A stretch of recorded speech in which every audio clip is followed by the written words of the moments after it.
قال إني ليحزنني أن تذهبوا به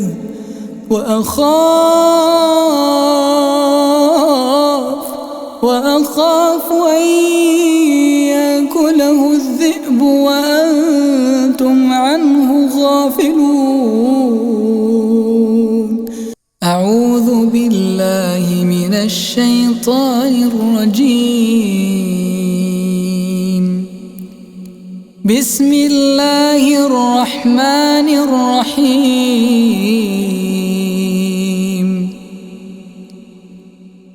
لقد كان في يوسف وإخوته آيات للسائلين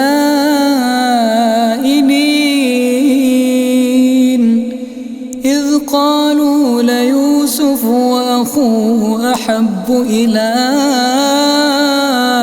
أبينا منا ونحن عصبة إن أبانا لفي ضلال مبين.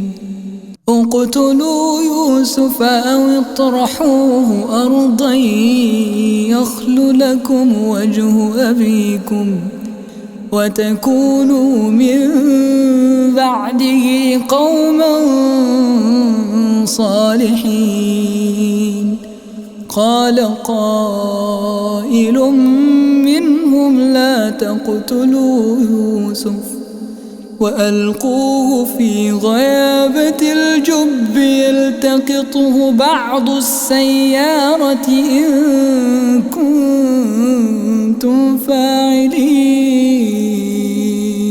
قالوا يا أبانا ما لك لا تأمنا على يوسف وإنا له لناصحون. أرسله معنا غدا يرتع ويلعب وإنا له لحافظون. قال إني ليحزنني أن تذهبوا به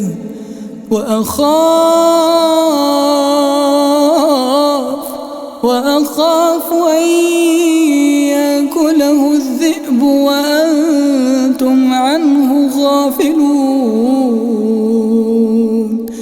قالوا لئن أكله الذئب ونحن عصبة إنا إذا لخاسرون.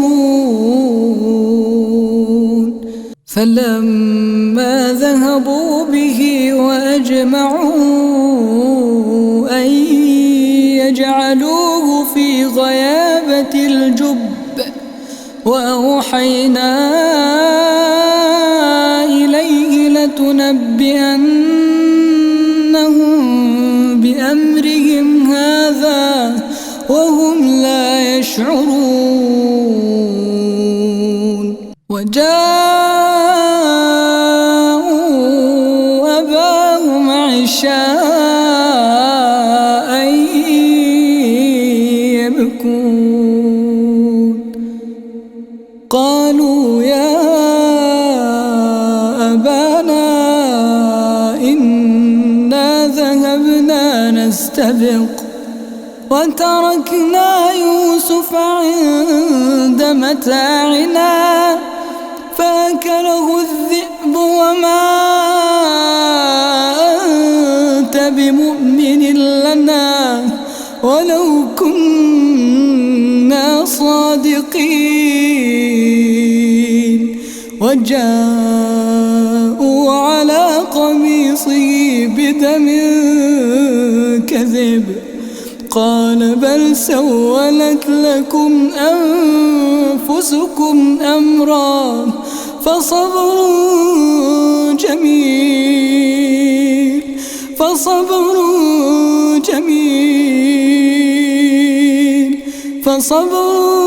جميل والله المستعان على ما تصفون.